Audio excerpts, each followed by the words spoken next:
대한민국 최고 병원 의사가 전하는 건강 이야기. 서울대학교 병원 팟캐스트. 지난 시간에 이어서 오늘은 디스크로 많이 알고 계시는 추간판 탈출증의 치료와 또 척추관 협착증, 이름도 어려운데요. 어르신들에게 흔한 이 질환에 대해서 알아봅니다. 이제 우리 병원 신경외과 정천기 교수님이랑 이야기 나눠보겠습니다. 교수님 안녕하세요. 안녕하세요. 교수님 지난 시간에 추간판 탈출증에 대해서 좀 알아봤었는데요. 이제 선생님께서 꼭 허리가 아파서 오시는 분들도 있지만 다리가 아프거나 갑자기 마비가 진행돼서 오시는 분들도 있다 말씀 주셨었는데요. 이런 분들이 오시면 진단 어떻게 진행하게 되나요? 이분이 이제 어디가 고장이 났는지는 되게 이렇게 이야기를 들어보고 움직이게 해보면 이제 판단이 사실은 되고요. 네. 그 다음에 이제 우리가 흔히 하는 말로 이제 뭐 망치로 두들기고 뭐 움직여 보고 막 그러는 거 있잖아요. 그걸 우리가 이학적 망치라고 하면은 들으시는 분들이 진짜 망치인 줄 아실 것 같아요. 네. 고무망치입니다. 고무망치겠습니다. 네, 뭐 요새는 고무망치를 쓰는 경우도 있고 그게 그 비교적 말랑말랑한 금속이 있어요. 아주 쇠같이 무식한 게 아니라 공 모양으로 된 그런 이제 그 검사용 망치들이 있어요. 그러니까 망치로 이제 톡톡톡 두들겨 보고 하면은 우리가 이분의 신경 중에 어디가 고장이 났다를 아주 딱 집어서 이야기할 수가 있게 돼요.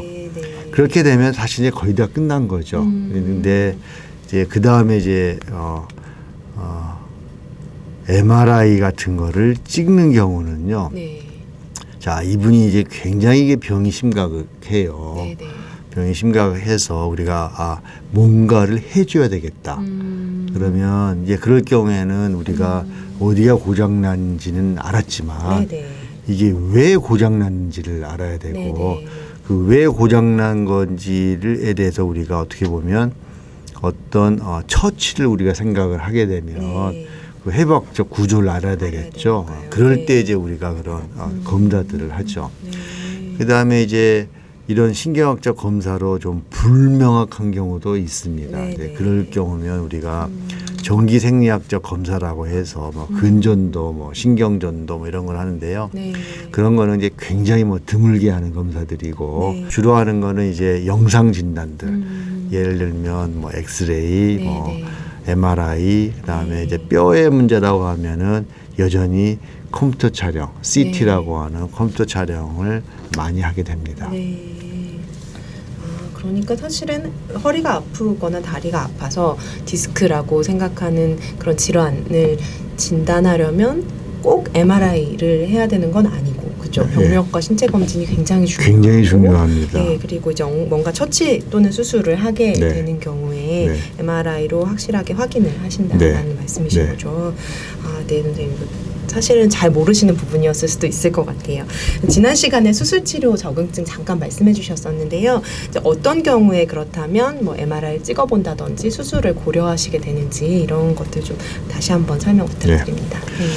앞 시간에 말씀드린 것처럼 요통의 거의 대부분은 영상 검사로 우리가 확인이 안 된다고 그랬지 않습니까? 그러니까 사실은 그냥 막 영상 검사를 한다는 거는 쉽게 해서 그냥 저수지에다가 고기가 있는지 없는지도 모르고 그냥 낚시 확 던진 다음에 걸리면 그만, 안 걸리면 할 수 없지 뭐 이런 식이니까 아닌 말로 이건 쓸데없는 짓이 쉽게 해서 80% 90%라는 이야기이고 그러니까 이제 그건 하면 안 되는 거죠. 그러니까 영상 진단하는 경우는 맨 처음에 좀 더 두고 보기로 했다가 이렇게 가면 안 되겠구나라고 하는 어떤 사인이 좀 있어야 돼요. 우리가 그거를 이제 흔히 말로 적색기라고 표현을 해요. 그러니까 적색기가 들려지는 상황.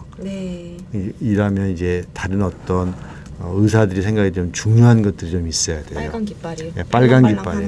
뭐 빨간 깃발 왔다 갔다 이렇게 하는 것 중에 하나가 앞에 말씀드린 것처럼 뭐 통증이 뭐 한 3개월 안에 전혀 없어지지 않고 점점 심해진다든지 마비가 왔다든지 아니면은 어디가 변형이 생겼다든지 뭐 열이 난다든지 아니면 뭐 체중이 하여튼 우리가 봐서는 저 사람 확실히 건강에 이상이 있구나 하는 사인이 있으면 네. 그다음부터 적극적으로 검사를 하는 거죠. 네. 그러니까 검사를 사실 많이 하게 되면 환자의 증상과 관련 없는 어떤 구조적인 문제들이 발견이 오히려 되면서 진단을 헷갈리게 할 수 있는 네. 상황들이 생기는 제가 이제 거의 아주 비근한 예를 드는데요. 네. 퇴행성 변화의 네. 요체가 네. 이거 좀 죄송한 비유이기는 해요. 근데 좀 사람들이 이해하기 굉장히 좋은 것 중에 하나가 네. 우리가 차를 쓰다 보면 차가 낡게 되잖아요. 네, 중고차가 그렇죠. 됩니다. 네, 네. 중고차가 되면 이제 고치러 가요. 어디를 네, 가서 네, 네. 털털털털 거리게 되면 네. 뭐 뚜껑을 열어보면 실력이 없는 중고차 그 고치는 카센터에 가면 이것도 네. 고치고 저것도 저것도 고치고 고치고. 다 고치라고 그래요. 선생님 너무 비유가 적절한 것 뭐 같습니다. 다 고치고 난 다음에 자기 털털거리 차를 몰고 오면 다시 여전히 네. 과거처럼 털털털털 거려요. 네. 가서 물어보는 거죠. 네, 네. 아니 왜 이러냐 다 고쳤는데 네. 뭐 중고차 주인이 하는 말이 있어요. 네. 다 고쳐줬지만 차가 낡은 거는 어떻게 하겠냐. 그러면은 맨 처음에 갔었던 자기 거는 그 여전한데 네. 나은 거죠. 그냥 중고차 쓰는데 뭐 그러냐 그러면 네. 좀 억울하잖아요. 네, 그거 네. 똑같은 비예요. 근데 좋은 그 카센터에 가면 딱 열어본 다음에 쿨쿨거리는 건 차 전체가 낡았기 때문에 그렇다고 뭐 큰 고장 없이 가고 있지 않냐. 네. 그러면 당분간 계속 쓰시다가 네. 차가 진짜 주저앉으면 네. 그때 한번 다시 와서 고치는 주저앉은 것만 고치시는 게 네. 좋지 않겠냐. 어. 가 사실은 정답인 경우가 굉장히 네. 많거든요. 네. 그러니까 그거하고 비슷하게 생각하시면은 제가 말씀드린 거 네. 이해를 하실 겁니다. 네. 그러니까 중고차 뚜껑을 함부로 열면 큰일 나요. 고치게 돼요, 뭔가. 네, 그렇겠네요, 네. 선생님. 그 이제 10명 중에 1명 정도가 꼭 어떤 수술이나 네. 처치가 필요하다 말씀 네. 주셨었는데요. 그 수술이라는 게 사실 뭐 어디 조금 수술하는 것도 사실 되게 많이 걱정되는데 척추를 수술한다는 건 정말 무서운 느낌이거든요. 저는 개인적으로 수술 치료라는 게 어떻게 진행되는지 좀 알려주시면 조금 네. 더 두려움이 네. 불필요한 두려움이 좀 네. 사라지지 않을까 생각합니다. 우리가 수술 현미경을 사용하게 된 다음부터 네. 거의 어떻게 보면 추간판 빼내는 것 사이즈 정도를 열고 우리가 이제 할 수가 있게 됐죠. 근데 요새는 이제 점점 이제 발달되니까 요새 이제 추세는 그러면 아예 내시경 가지고 우리가 빠져나온 그 덩어리만 빼내면 어떠냐가 됐거든요. 그래서 요새 내시경 수술이 굉장히 많이 합니다. 그래서 내시경 수술을 하면 우리가 이런 말을 해요. 좀 과장이긴 한데요. 구멍 하나 뚫고 우리가 추간판 탈출된 추간판을 끄집어낼 수 있다라고 네. 해요. 네. 그러니까 구멍이 간단해서 우리가 볼펜 있잖아요. 네, 네. 지금 김민성 교수가 네. 쓰는 볼펜 정도의 구멍을 가지고 추간판에 그 탈출된 추간판을 나오나요, 선생님? 예, 안 되면요. 네. 우리가 그걸로 볼펜 끝에 볼펜 안에 네. 어떤 이 잡을 수 있는 집게를 집어여요. 네네네. 그래서 추간판을 딱 잡잖아요. 네. 빠져나온 놈을 했는데 구멍 안으로 안 나오면 네. 볼펜까지 같이 이렇게 끄집어내 버리면 되죠. 그렇죠? 네네. 그러니까 볼펜 그렇겠네요. 안으로 안 네, 나오면 볼펜 속으로 원래는 빼는 건데 예, 잡고 볼펜까지 다 그러면 나오겠죠. 그럼 그죠? 빠져나오는군요. 그래서 요새는 내시경 수술이 이제 굉장히 많이 이제 돼서 네. 제가 보기에는 비수술 여러 번 하는 것보다는 볼펜 하나 네. 구멍 내고 하는 네. 게 더 그럼 좋지 이게 않을까 생각인데요. 추간판 탈출증이라는 게 이렇게 디스크가 빠져나오면서 네. 이제 통증을 유발하는 거로 생각을 하는데 그럼 그걸 그냥 빼기만 하면은 그 상처나 뭐 문제들 염증이라든지 이런 거 그냥 저절로 아무나요? 네. 수술의 요체는 빠져나온 추간판, 다시 말해서 신경을 압박해서 증상을 일으킨 놈을 끄집어내는 거지. 네, 네. 퇴행성 변화가 된 추간판 자체를 수복시키는 시술은 아니에요. 네, 네. 그러니까 같은 어떤 방법이든지 빠져나온 것을 옆으로 치워도 되고 뭐 하여튼 눌러도 되고 하여튼 네, 네. 신경 압박만 없애주는. 조금만 적게 하면 돼. 그것도 과거에는 완전히 없애야 된다는 생각을 했어요. 근데 지금 생각해 보니까 압박을 조금만 줄여주면 돼요. 그 말은 뭐냐면 아주 심한 증세에서 조금 덜 심한 놈으로 만들어줘도 그다음 자연 치유가 된다는 거죠. 네, 이게 그러니까 그 원래 척추와 척추 사이에 그 들어있던 디스크가 빠져나오는 건데 그 사이에 있는 걸 다 빼는 게 아니군요, 선생님. 과거에는 그를 다 빼려고 했어요. 왜냐하면 쉽게 해서 치약이라고 생각하시면 돼요. 원래 이제 고장이 안 난 놈은 뚜껑이 잘 닫혀 있어서 꽉꽉꽉 눌러도 누르면 이제 치약이 누르면은 한쪽 누르면 반대편이 올라오고 해서 하죠. 치약이 빠져나오진 않잖아요.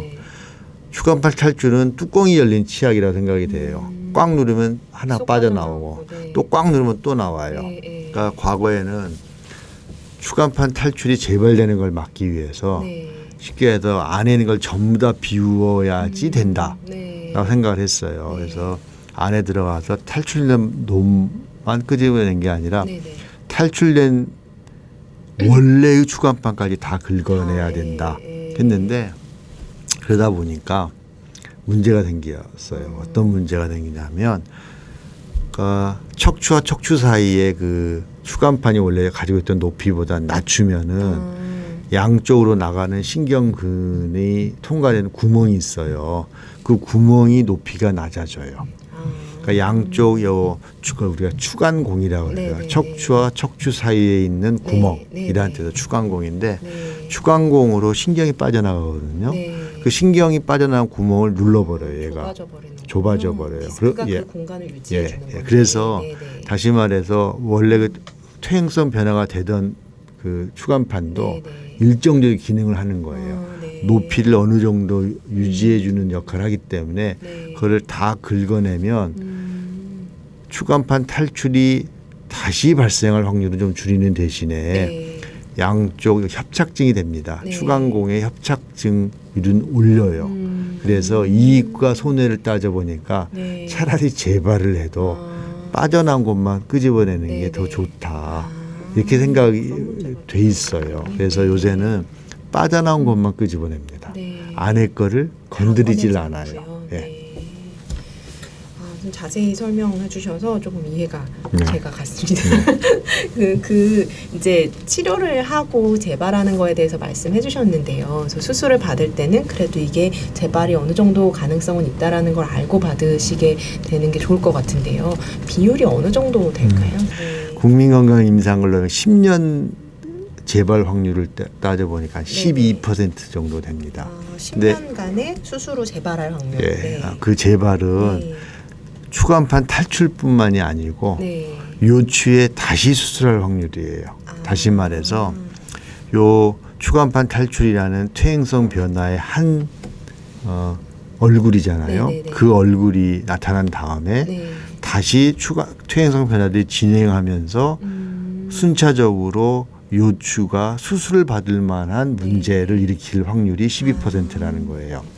아까 말씀해 주셨던 그 디스크에서 그거에서 딱 문제가 생기는 확률이 아니고요. 그러니까 그거를 포함을 해서 12% 정도니까 여기서 나머지 이제 협착증이 생겨서 수술을 받거나 이런 것까지 다 빼면은 우리가 생각하기에 계략적으로 한 5%에서 한 10% 정도가 그 해당 그러니까 우리가 수술을 했었던 추간판에서 다시 탈출될 확률은 12% 아래 우리 한 5% 10% 정도로 생각을 합니다.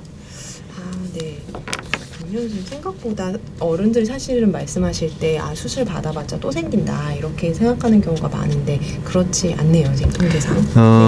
그러니까 이제 그 말씀은 퇴행성 변화가 시간이 가면 갈수록 점점 심해진다라는 시간성을 무시한 그런 관찰이죠. 수술하는 방법을 자세히 설명해 주셨는데 시간은 뭐 어느 정도 보통 걸리나요? 선생님 사람마다 좀 다르겠지만. 수술 시간은 정말 그건 사람마다 다 다른 것 같아요. 제가 보니까 이거 수술을 빨리 한다고 잘하는 분도 아니고 또 늦게 한다고 못하는 건 아닌 것 같아요. 정말 성향인 것 같아요. 그러니까 예를 들면 우리가 이렇게 표현합니다. 밥 먹을 때 네. 빨리 먹는 사람과 늦게 먹는 사람은 네. 고칠 수가 없어요. 네. 그건 똑같이 네. 수술 뭐 어느 수준 이상 아주 어떤 그 평균치에 들어가는 거는 정말 성향인 것 같긴 네. 한데요. 네. 우리가 이제 대개 보면 아주 빨리 하는 사람은 30분에 합니다. 네. 그러니까 30분이라는 마취 빼고요, 선생님. 마취 그렇죠. 빼고 네네. 수술 이제 시작하면 이제 피부를 이제 통과해야 되잖아요. 네네네. 저 통과하겠습니다 하고 하고 시작하는 그다음 마지막에 피부를 이제 봉합하잖아요. 네네. 아주 빠른 사람은 30분에 하고 나와요. 그러니까 쉽게 해서 순식간에 하는 사람도 있고요. 네네. 뭐 늦은 사람은 뭐 한 2시간 하는 경우도 있고요. 네. 근데 그건 정말 제가 보기에 그 밥 먹는 속도하고 비슷한 것 같긴 해요. 네. 근데 그 수술을 하고 나면은요, 아무래도 척추 수술이니까 회복이 굉장히 오래 걸리지 않을까 걱정을 많이 하실 것 같은데요. 수술 후에 회복이나 이런 경과들은 어떻게 진행이 되나요? 수술 후에 어느 정도로 하냐면 이걸 외래로 할 수가 있어요. 우리가 가령 아침에 이제 수술장에 나타나서 왜 안과에서 당일 수술 있잖아요. 네. 그렇게 할 수 있습니다. 근데 환자분들이 워낙 걱정이 많으세요. 네. 그래서 이제 요새는 하루는 그냥 주무시고 가시긴 합니다. 그러니까 우리가 수술을 하면 그 다음 날 걸어서 집에 가는 거고요. 네. 그러면 되게 걱정하시는 게 이제 뭐 돌봐줄 분이 없어서 네네. 수술한 다음에 돌볼 사람이 없으니까 돌볼 사람이 있을 때 방학때 하겠다 뭐 이런 분들이 굉장히 많아요. 네. 그래서 제가 참 걱정도 팔자십니다라고 말한 이유가요. 수술 받으러 걸어서 들어오는 거고요. 수술이 끝나고 이제 저희가 피부를 봉합했다 그랬잖아요. 마취가 끝난 다음에 걸어서 가야 돼요. 그러니까 우리가 병실에 도착하는 순간서부터는 걸어가고요. 화장실도 자기가 가고요. 그날 저녁에 밥도 먹어야 되고요. 그 다음 날 아침에는 미안하지만 집에 좀 가주셔야 되겠어요. 이렇게 됩니다. 냉장 수술보다도 빨리 가네요. 냉장 수술은 어떻게 보면 냉장 수술도 이제 복강경으로 하잖아요. 근데 이제 복강경으로 이제 하게 되면 가스가 흡수될 때까지 좀 시간이 걸려요. 그러니까 사실은 냉장 수술보다 간단한 거는 수술 자체는 기술적으로는 더 그렇죠. 냉장 수술보다 어렵긴 한데요. 가스가 흡수되는 시간은 필요하지가 않아요. 그러니까요. 네. 오늘은 여기까지 듣고요. 저희가 원래 오늘 척추 협착증까지 좀 알아보려고 했지만 수술을 자세히 설명드렸습니다. 다음 시간에 척추 협착증에 대해서 좀 자세히 알아보겠습니다. 서울대학교 병원 팟캐스트 지금까지 진행의 김민선, 도움 말씀의 신경외과 정천기 교수님이었습니다. 고맙습니다. 건강하세요. 네, 수고하십시오.